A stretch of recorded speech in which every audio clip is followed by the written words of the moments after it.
Greetings to the land of the living.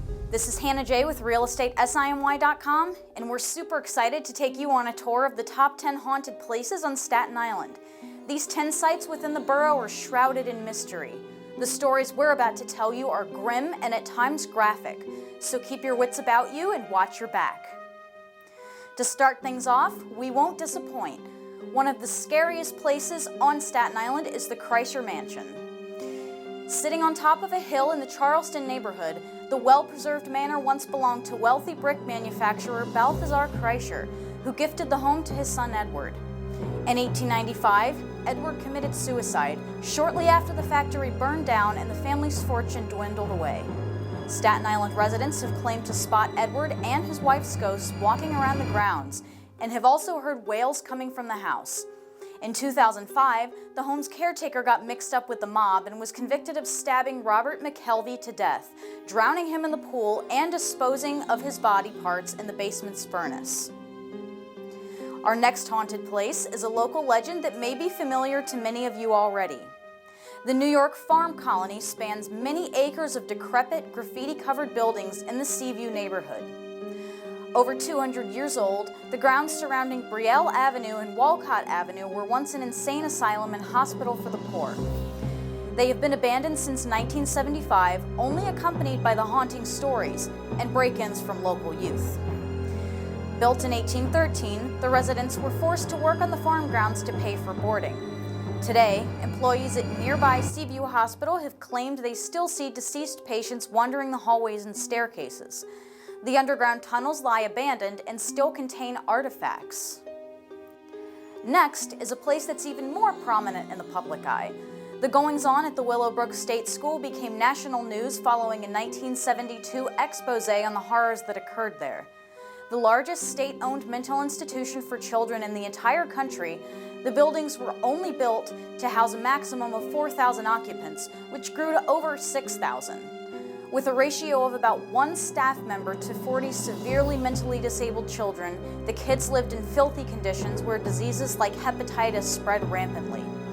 The institution was finally closed in 1987, but the following year, orderly Andre Rand was arrested for killing Jennifer Schweiger, a mentally handicapped girl, and burying her body in the grounds of the nearby farm colony. But the buildings of the Willowbrook State School were not demolished. They were absorbed into the College of Staten Island. While some sit abandoned, others were renovated and now house administration and classrooms. The old smokestacks can still be seen here as well. Students have reported seeing strange shadows, hearing odd sounds, and feeling general uneasiness in and around the Willowbrook buildings. Our next haunted place is a historical landmark. The Conference House of Tottenville and the surrounding park sits on the largest Lenape Indian burial ground in the United States. As if that's not scary enough, English naval officer Christopher Billop allegedly murdered his maid by stabbing her to death at the top of the stairs after she was caught by signaling to Americans. Locals have claimed to see the maid's candle in the windows. It is also rumored that when Billop abandoned his fiancée, she died of a broken heart, and her cries can be heard in the house. People have also reported seeing the ghosts of Native Americans and soldiers wandering the grounds after dark. Todt Hill is one of New York City's most high-class neighborhoods, and at the foot of the hill lies the tomb of one of the most distinguished men in New York City's history. Commodore Cornelius Vanderbilt was a business tycoon in the field of transportation, and one of the richest figures in American history. His lavish tomb in Moravian Cemetery was built late last century, where he's joined by 7 of his family members. The tomb is gated and closed off to the general public, but that doesn't stop certain adventurous souls who want to see it for themselves. One woman who attempted entry to the tomb was killed when the iron gate fell on top of her. Visitors in the cemetery have claimed to see a light in the shape of the woman who died, as well as Vanderbilt himself chasing away the trespassers. If you take a picture in front of the vault, someone may vanish from the photo, or you may be joined by a ghostly stranger. The next gruesome story is rumored to have taken place on Staten Island's Barlow Road. The legend goes that a romantic couple went to this spot for a little privacy in the Grimes Hill neighborhood. The young man left the car to relieve himself in the woods and told his girlfriend to lock the doors until he returned. After some time passed, strange noises were heard and he did not return. This worried his lady friend enough to go investigate. She discovered her boyfriend hanging from a tree with his throat cut. It is said that if a couple parks at the site, they will hear the sound of the boyfriend's fingers scraping at the car. And the legend of the Tottenville hauntings continues. Another haunted street in Staten Island is located not far from the conference house. An urban myth surrounding Bedell Avenue states that if you drive down the wooded road and turn off your headlights, you'll see a ghost hanging from the trees. Another superstition locals believe is that unwelcome visitors are chased by a gun-toting maniac with murderous ambitions. And you thought The Hills Have Eyes was scary. The next haunted place is well loved as a luxury hotel and banquet hall. The Old Bermuda Inn of Rossville was once a mansion owned by the Mesereau family in the 19th century. In 1860, Mr. Mesereau left to fight in the Civil War, leaving his wife Martha to await his return every day by the window. Upon hearing news of his death, Martha is said to have died of a broken heart. Today, Martha's old room is now the dining area of the banquet hall, and patrons of the Old Bermuda Inn have seen her silhouette in the window, heard unexplained noises, and noticed locked doors opening on their own.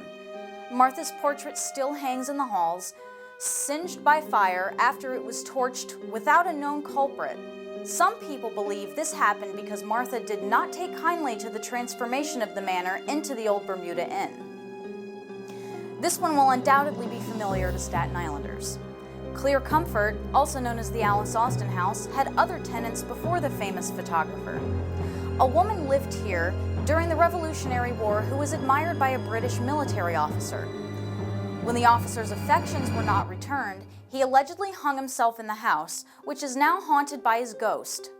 Visitors can hear the tortured soul wandering up the staircase and on the second floor. Even the caretaker of Clear Comfort has told stories of pictures falling repeatedly during the night without explanation. And the last Staten Island haunted landmark on our list is the Kuhn Mansion of the Wagner College campus. The mansion was originally built by Sir Edward Kuhn, a shipping mogul, and his home overlooked the harbor. In the latter part of the 1800s, someone committed suicide in his house. Since that time, it is said that a man's face can be seen peering through the upstairs window on moonlit nights. If you're alone in the building, you might also hear a woman calling your name from an upstairs room. In the basement, people have remarked how cold certain spots are, and that the ground level windows appear to glow at certain times. Now our Haunted Staten Island Landmarks video has reached its untimely end, but the terrors that occur here are far from over. We pose the question to our viewers: do you have any interesting stories about these haunted places? We'd love to hear them. Share them in the comments below or join our conversation on Facebook. Thanks for hanging around till the end, and be sure to read our frightfully interesting blog, trendingsiny.com, where we post all sorts of stories about the Staten Island area for locals and beyond. Subscribe to our YouTube channel to get all of our videos delivered right to your YouTube homepage, and follow all of our social media channels with links below in the description. This is Hannah J signing off with realestatesiny.com and warning you to stay out of dark places.